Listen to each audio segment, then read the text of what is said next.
Assalamualaikum warahmatullahi wabarakatuh. Video ini laporan bahan metal logam yang diterima dengan kode JS968 Januari 2025. Bahan yang diterima ini dua macam, berbentuk tepung dan logam. Bahan ini sebetulnya sudah ada laporan XRF-nya. Untuk bahan berbentuk logam sebetulnya sama dengan tepung, tetapi bahan tepung ini lebih kotor. Mungkin pengotor yang bukan logam bisa mencapai 70%. Komposisi logamnya jika dilihat dari laporan tersebut masih mengandung berbagai jenis logam yang terdapat di sana. Versi logamnya sendiri sebetulnya tidak homogen. Waktu diterima yang berukuran besar, sangat jelas terlihat bahwa dia tidak homogen. Kondisi logam bisa dikatakan berlapis-lapis. Tetapi untuk indikasi bahwa dia mengandung emas, itu sudah pasti mengandung emas, karena cukup mudah ditemukan jika diamati dengan pembesaran 20 kali dan pengetesan dengan kimia. Pengetesan ini tujuannya untuk memperkuat hasil pembacaan dari XRF. Apakah cukup sesuai atau berbanding lurus dengan nilai yang tertera pada pemeriksaan awal. Lalu akan ditarik kesimpulan logam-logam mana dulu yang secara ekonomis cocok untuk direcovery pertama kali dan logam mana yang akan direcovery untuk proses selanjutnya. Contohnya, pada suatu logam seberat 100 gram yang kita anggap homogen campurannya, misalnya terdapat 99% besi dan 1% tembaga pada waktu diperiksa dengan XRF. Lalu kita cuci dengan kimia, misalnya dengan HCl, sampailah beratnya berkurang menjadi misalnya 2 gram. Jika pemeriksaan XRF tersebut sama atau benar, artinya setelah 2 gram terjadi penyusutan, pemeriksaan lanjutannya akan menghasilkan nilai 50% besi dan 50% tembaga, kan? Jadi tes pertama bahan logam dipotong kecil 10 gram lalu dicuci kimia. Lalu segera dilebur, didapatkan logam dengan berat 78 mg. Proses ini sebetulnya dicuci, dicukim berulang-ulang, baru dapat 78 mg.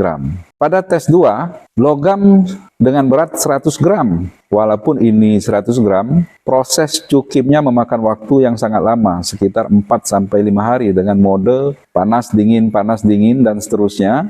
Setelah itu sisa yang tidak terlarut dilebur. Proses sampai menjadi besar ini pun bertingkat-tingkat sebetulnya, karena kondisi logamnya cukup tahan dengan kimia sehingga terjadi proses seperti itu. Dan proses pengetesan kedua ini didapatkan logam dengan berat 1,6 gram.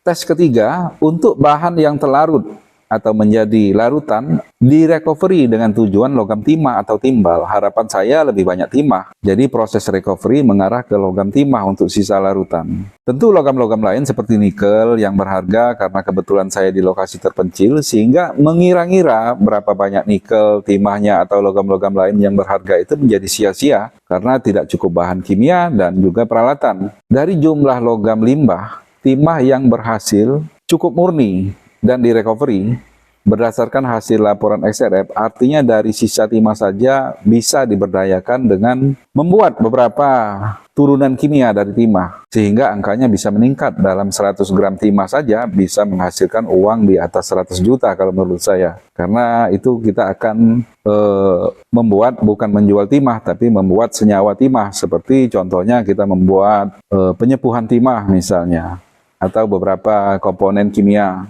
yang berasal dari timah.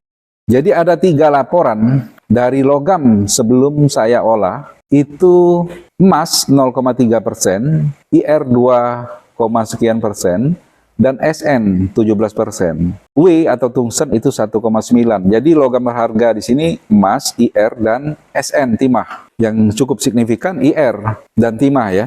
Timah ini yang paling banyak uangnya seharusnya. Untuk emas, pada pemeriksaan kedua sebelum diolah juga, ini ada pemeriksaan kedua, emasnya sama kurang lebih perbandingannya, persentasenya itu di 0,4%, IR 3, sekian persen. SN juga tetap tinggi. Pada laporan ketiga, ini logamnya berbeda-beda, tetapi batch-nya mungkin kurang lebih sama. Ini laporan ketiga, emas ada di 0,2%, IR 1%, tetap tinggi juga IR-nya. SN 11%, SN ini yang selalu tinggi. Dan W tungsten di angka 3%. Ini logam yang setelah saya proses Ini contoh bentuk logam yang setelah saya proses. Emas ada di 1,2 sekian persen, Ag mulai terlihat atau perak di 1, sekian persen. IR tetap tinggi di 4,2%. SN di sini sesuai dengan berbanding lurus dengan pengetesan karena meniadakan SN pada proses ini dan juga besi.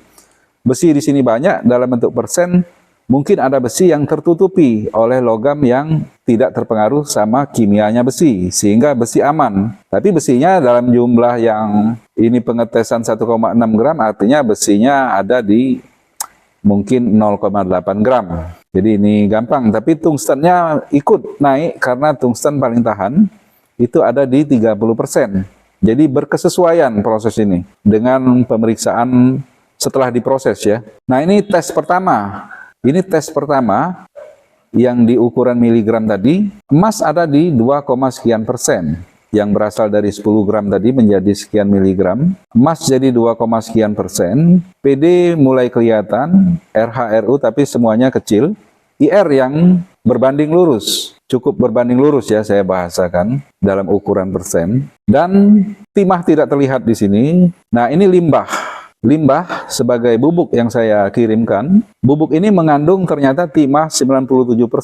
Cu dan Pb timbal hanya 0, sekian persen. Jadi timah memang berkesesuaian dengan yang saya perkirakan, dan dari nilai timah di sini saja bisa kita berdayakan dalam seratusan kilo, bisa menjadi bisa-bisa ratusan juta uangnya. Oke, demikian saja dulu. Mohon maaf jika ada kata-kata yang salah. Assalamualaikum warahmatullahi wabarakatuh.